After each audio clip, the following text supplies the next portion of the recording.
He said, hey, I cannot manage these things from heaven. I need somebody.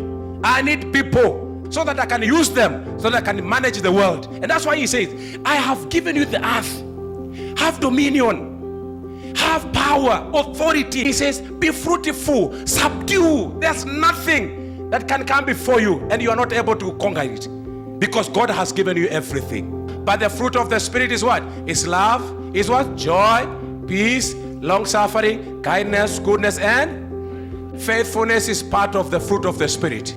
So when you are not faithful, you are not walking in the Spirit. Hello? When you are not faithful, you are not walking where? In the Spirit. Because faithfulness is what takes you to the next level.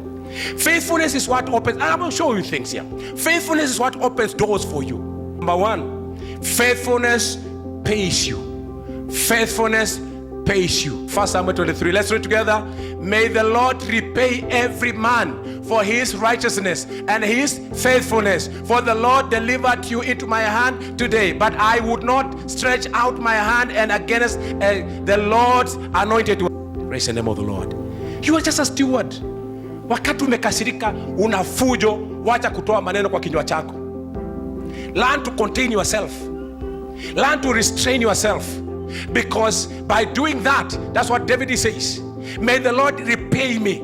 May the Lord reward me. May the Lord give me for my righteousness. For my righteousness. Why? Because I have walked in faithfulness. Huyu jamaa ametaka kuniua, ametaka kunimaliza, amekuwa na vita against me. But because of my righteousness and because of my faithfulness, I will not stretch out my hand to touch the anointed one. Praise the name of the Lord. I have said this before. Mtu yote ambaye yako mbele yako, hata kama ni inji moja, huyo mtu ni wa muhimu sana katika maisha yako. Mtu wako mbele yako, mtu ambaye katika hali ya leadership na uongozi, mtu wako mbele yako, hata kama ni inji moja, yule mtu ni wa muhimu sana katika maisha ya. Yule mtu anaweza kufungulia milango ama akufungie milango. Wacha afunge na kisirani yake, lakini sio ni wewe unakosa kufunga mlango. That's what David says. This man, hata kama alikuwa kisirani, hata kama ameanguka, hata kama backslide, he's still the anointed. Until God says so, I will not touch him. I will not touch him. You are a steward of what God has given you.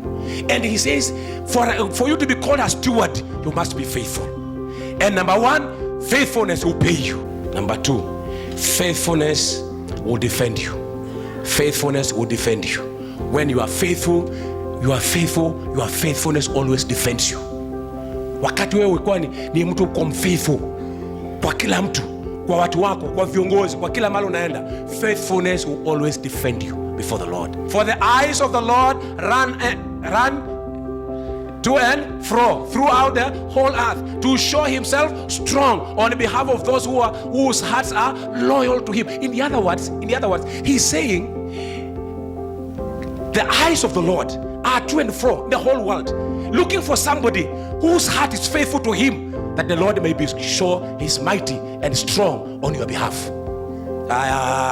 If you stand faithfully, listen to me, kuna watu watakuja, your enemies will come. The Bible says they will come in one way, but because of your faithfulness and loyalty to God, they shall go back in 7 ways.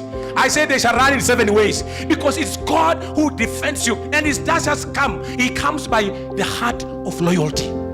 When your heart is loyal to God, when you are faithful to God, that faithfulness defends you. Even when you are not shouting in prayer, even when you are not doing anything, but because you have been faithful step by step, consistently in your life, listen to me, that faithfulness always will defend you. Praise the name of the Lord. Don't look at yourself and say, I am alone here, I can think of anything, hata Mungu anaelewa. Be faithful, and that faithfulness will always defend you. Number 3, faithfulness will preserve you. Oh, love the Lord, all you his saints, his servants. What happens? For the Lord preserves the faithful and fully repays the proud person.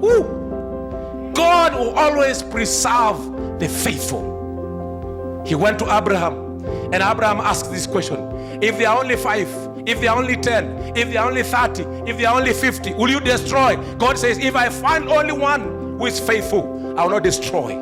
Listen to me. Because of your faithfulness, so many people will be preserved. Because of your faithfulness, your family will be preserved. I say, may faithfulness pay you.